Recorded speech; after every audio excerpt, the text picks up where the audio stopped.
یہ جو قرآن حکیم ہے اس کے بارے میں ایک بنیادی بات یاد رکھیں کہ یہ اس طرح کی کتاب نہیں ہے جس طرح کی کہ ہماری کتابیں ہوتی ہیں کہ ایک موضوع ہوتا ہے اور پھر اس موضوع کے بعد ہم فصلیں بنا لیتے ہیں اور سیکشن بنا لیتے ہیں اور ایک ترتیب کے ساتھ چلتے ہیں۔ قرآن حکیم جو ہے وہ اس وقت جو عربوں کا مزاج تھا اس کے مطابق نازل ہوا ہے اور عربی مبین میں نازل ہوا ہے، تو اس میں یعنی یہ نہیں ہے کہ یہاں آپ ایک صورت دیکھیں گے کہ مثلا البقرہ ہے تو اس میں ہر طرح کے احکام آ رہے ہیں، مختلف احکام آ رہے ہیں، عقائد کی بات بھی ہو رہی ہے، اخلاق کی بات بھی ہو رہی ہے، عبادات کی بات بھی ہو رہی ہے، معاملات بھی چل رہے ہیں۔ تو یہ خطاب میں یہ طریقہ اس وقت عربوں میں مروج تھا اور یہ اس میں کوئی حرج بھی نہیں ہے، اس لیے کہ جو ویرائٹی ہے وہ آدمی کو ایفیشنسی کی طرف لے کے جاتی ہے۔ تو بہرحال معاشرت اور معیشت سے متعلق کچھ احکام جو ہیں وہ ہم نے جمع کیے ہیں۔ مثلا ایک فرمایا، اور ایک بات یہ یاد رکھیے کہ یہ جو صورت ہے آل عمران اور جو چوتھا پارہ ہے جس میں تھوڑا سا حصہ سورہ نساء کا بھی آتا ہے، تو ایک تو یہ یاد رکھیے کہ اس میں یعنی احد کی شکست کے بعد اس میں 70 مسلمان شہید ہو گئے تھے، کچھ مسائل پیش آ رہے تھے۔ مثلا ایک یہ تھا کہ جو صحاب شہید ہو گئے تھے اب ظاہر ہے وہ ان کے بچے یتیم ہو گئے، تو اللہ تعالیٰ نے اس لیے یہ فرمایا کہ یتیموں کا مال جو ہے وہ ناحق نہ کھاؤ۔ اگر تم ان کے گارڈین ہو اور ان کے حصے کی زمین یا جائیداد یا پیسوں کا استعمال کر رہے ہو تو اس میں ناحق نہ کھاؤ، اس لیے کہ یہ بہت بڑا گناہ ہے۔ جو ان کا مال جو ہے وہ اس کو اپنے مال کی طرح سمجھ کے استعمال کرو، اور اگر تم کمزور ہو، غریب ہو، تو پھر بھی اخلاص کے ساتھ اور عرف کے مطابق اس میں سے کھاؤ۔ دوسری بات جو فرمائی اللہ تعالیٰ نے یہاں یہ کہ وراثت کے احکام مقرر کر دیے۔ اب وراثت کے احکام ساری دنیا میں مختلف ہیں، لیکن اللہ تعالیٰ نے ہمیں اسی لیے تفصیل سے یہ احکام عطا فرما دیے ہیں کہ اس لیے انسان جو فیصلے کرتا ہے وہ عام طور پر غلط کرتا ہے، لیکن بدقسمتی سے ہمارے جو لوگ ہیں، ہم پاکستان میں بھی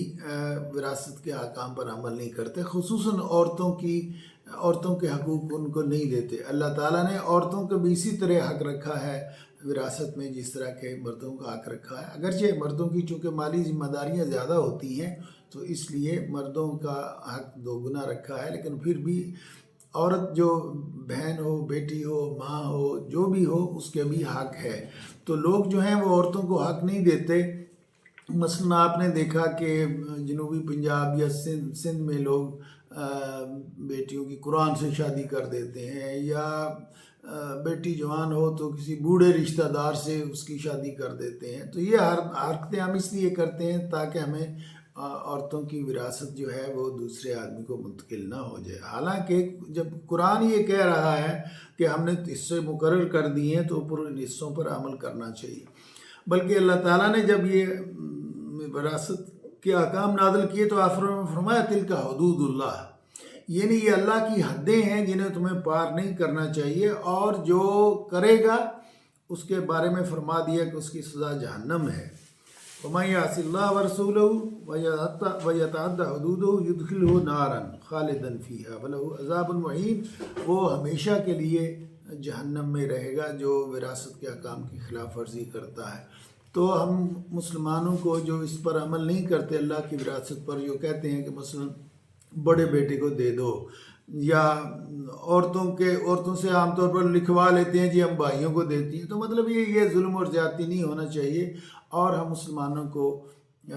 اخلاص کے ساتھ وراثت کے جو احکام اللہ تعالیٰ نے نازل فرمائے ہیں ان پر عمل کرنا چاہیے۔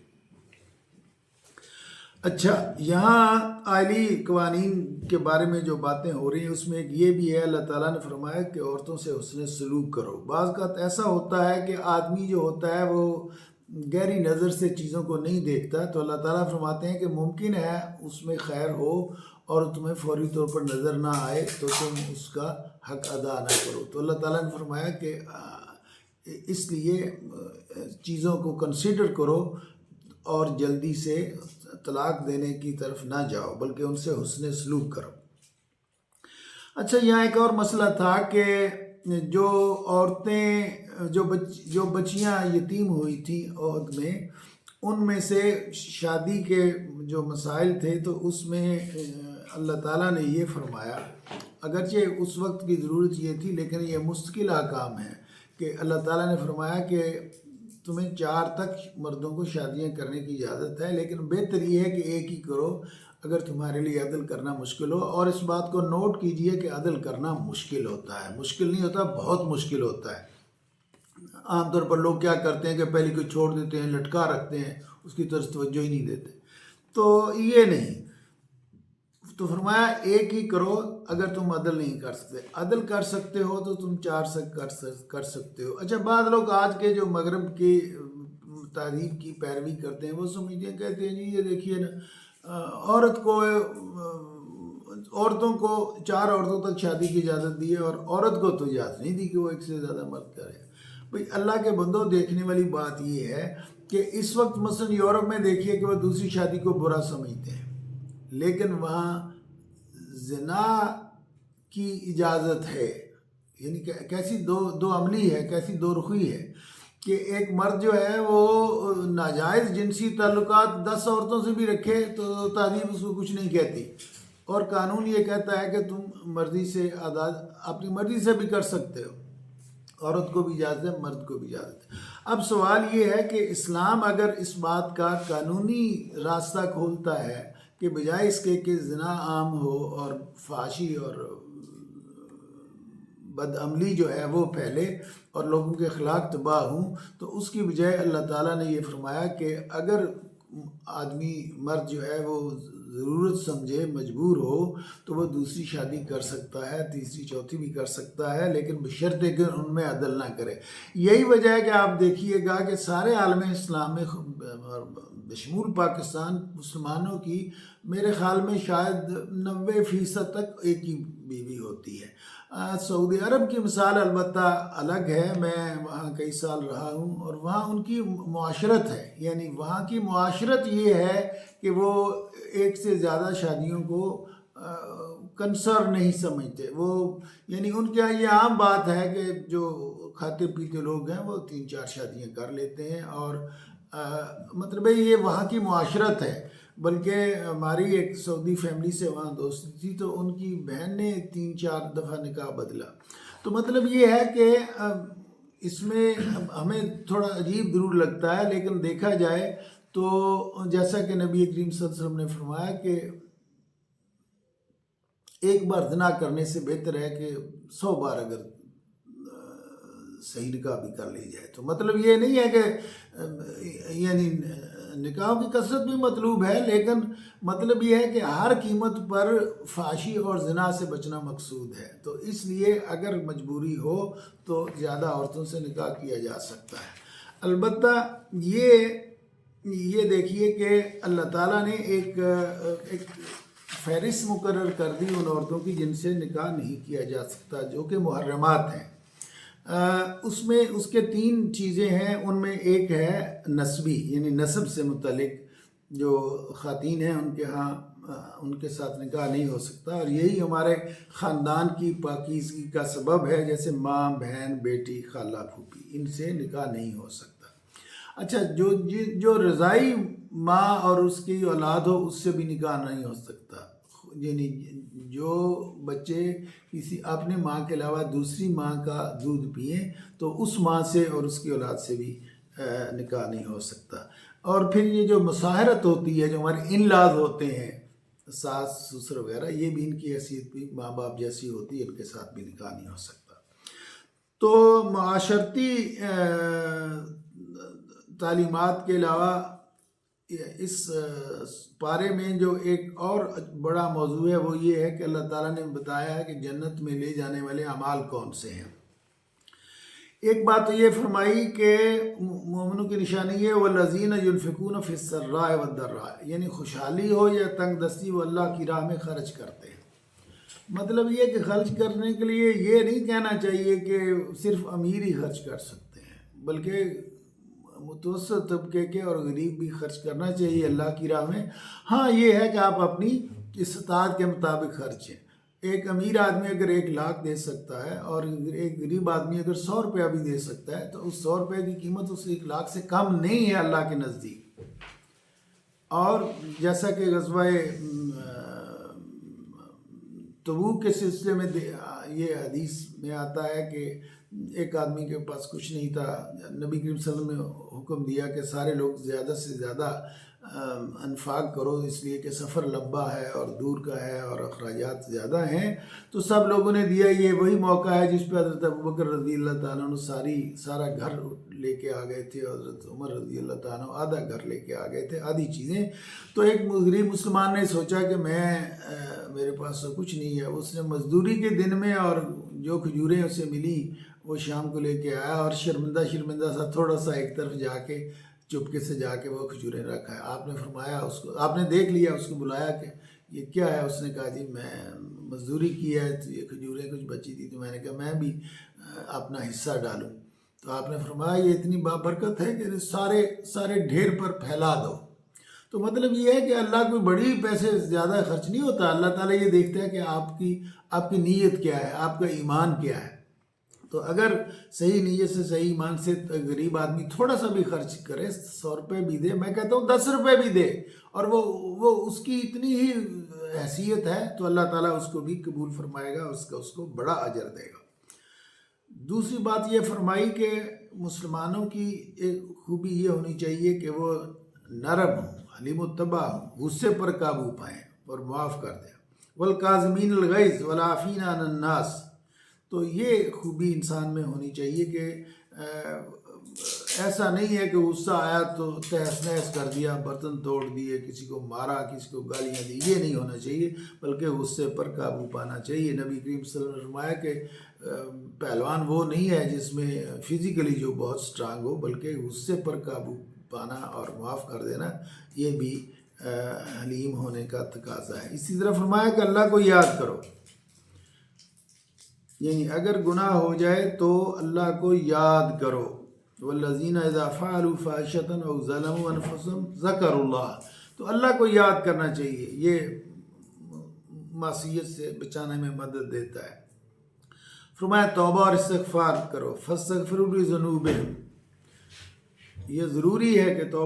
توبہ کرو اور توبہ بھی جلدی کرو۔ اب ہمارے ہاں جو بعض لوگ کہتے ہیں جی خیر ہے ابھی تو جوان ہیں ہم، اب اتنی مصروفیت ہے، مشغولیت ہے، بزنس ہے، نوکریاں ہیں، بال بچے ہیں، بوڑھے ہو جائیں گے تو مسجد تہجد بھی پڑھ لیں گے اور مسجد بھی جایا کریں گے اور نفلیں بھی پڑھ لیں گے۔ فرمایا نہیں، اللہ تعالیٰ نے فرمایا ان التوبۃ علی اللہ للذین یعملون السوء بجہالۃ ثم یتوبون من قریب، یعنی فوراً توبہ کرنی چاہیے، اس لیے کہ ہمیں زندگی کا کوئی بھروسہ تو نہیں ہے کہ ہم کو ٹھیکہ لے کے تھوڑا ہی آگے 80-90 سال تک جئیں گے۔ اللہ کی مرضی ہے جس کو جتنی زندگی دے، لیکن ہمیں تو یہ پتہ نہیں ہے نا، تو اس لیے توبہ کرنے میں دیر نہیں کرنی چاہیے اور معصیت پر اصرار نہیں کرنا چاہیے، یہ بھی توبہ کا ایک تقاضا ہے۔ وَلَمْ يُصِرُّوا عَلَىٰ مَا فَعَلُوا وَهُمْ يَعْلَمُونَ، یعنی گناہ پر اصرار نہیں کرنا چاہیے، اچھا یہ دیکھی جائے گی، کر لیں گے، توبہ بھی کر لیں گے، تو نہیں، دیر نہیں کرنی چاہیے، توبہ میں جلدی کرنا چاہیے۔ اور توبہ کا یہ حصہ ہے کہ آدمی اپنے آپ سے وعدہ کرے، اللہ سے وعدہ کرے کہ میں یہ کام دوبارہ نہیں کروں گا، نادم ہو اور